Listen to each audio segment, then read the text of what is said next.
Įprastai džiazo ritmu gyvenanti Klaipėda šį savaitgalį alsuos roko muzika.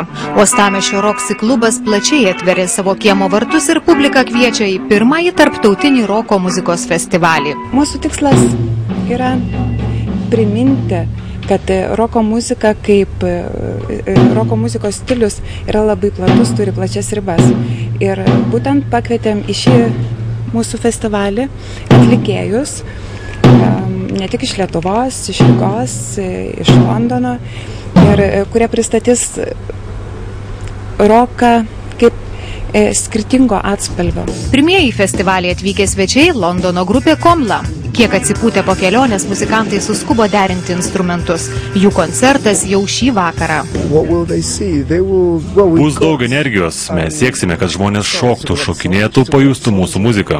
Manau, mums visą tai pavyks. Mes patys šokame ir rėkime ant scenos. Svarbu, kad žmonės turėtų gerą laiką su mumis kartu. Sudrebinusi Klaipėdą, ši kylanti Londono grupė dar naktį iškeliaus į kaimyninę Latviją. Mūsų kelionių turas didelis, ką tik atvykome į Klaipėdą. Antrą nakties mūsų laukia kelionė į Rygą, į Siguldos festivalį. Muzikos gurmanai uostamiestyje neliūdės ir šeštadienio vakarą. Renginio organizatoriai žada dar vieną gero roko porciją. Prisistatys dvi grupės iš Rygos. Viena grupė tai Karma Free, kuri pristatys tokį indie elektroninį roką. Grupė iš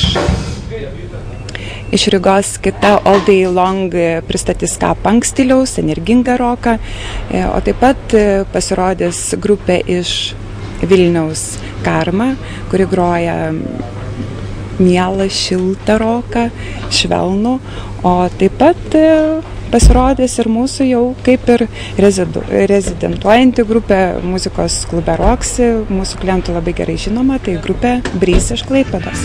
Festivalio organizatoriai juokauja, jog roko gerbėjų emocijas turėtų žadinti ir industrinė aplinka. Roksi kiemelis yra šalia geležinkelio, tad pravažiuojantys traukiniai gitaroms ir būgnams turėtų pridėti papildomo ritmo.